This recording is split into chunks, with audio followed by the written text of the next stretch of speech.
expert, Dr. K. Knife. As we explained in our program on May 4, the acronym SEBI means Social Enterprise Boost Initiative, an initiative of Jamaica National's philanthropic arm, JN Foundation, in cooperation with the United States Agency for International Development, USAID. Late April 2014, SEBI hosted the first in a series of discussions dubbed Let's Talk Social Economy Matters.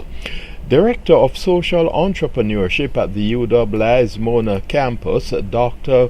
K. Knife, mentioned several interesting possibilities for social entrepreneurship in Jamaica, a term he describes as empowering people to empower themselves.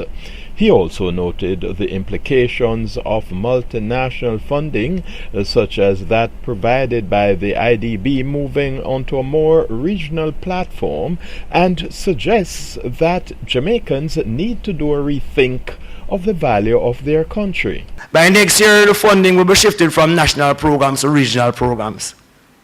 Yes? I think that information was coming out of the last report that we had done, and the SEBI report as well. The discussant said that they're going to move it from national to regional platforms.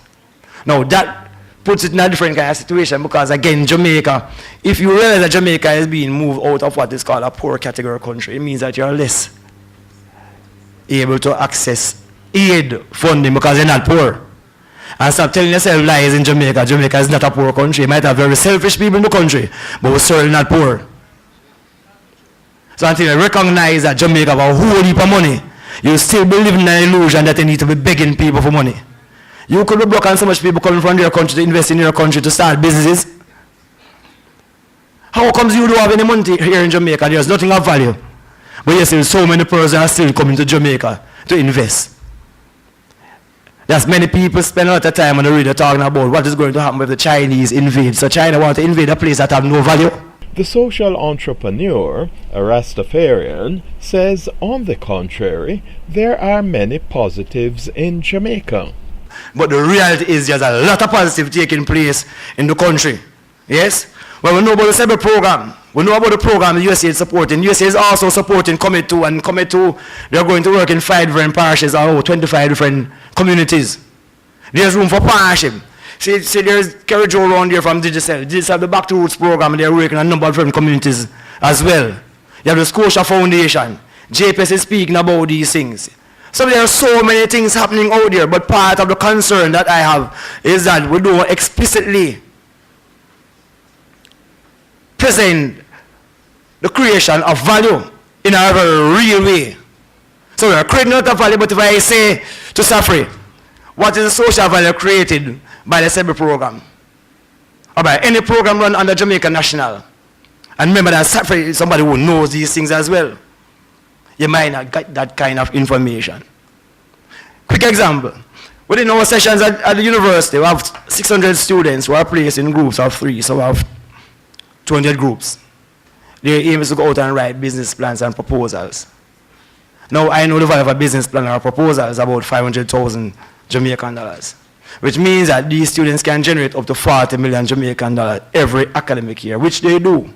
Other places might require different kinds of models, but in Jamaica, the reality is they need high growth models for social enterprises.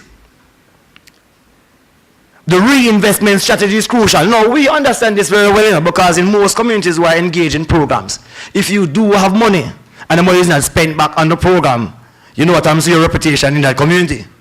You're seen as a thief.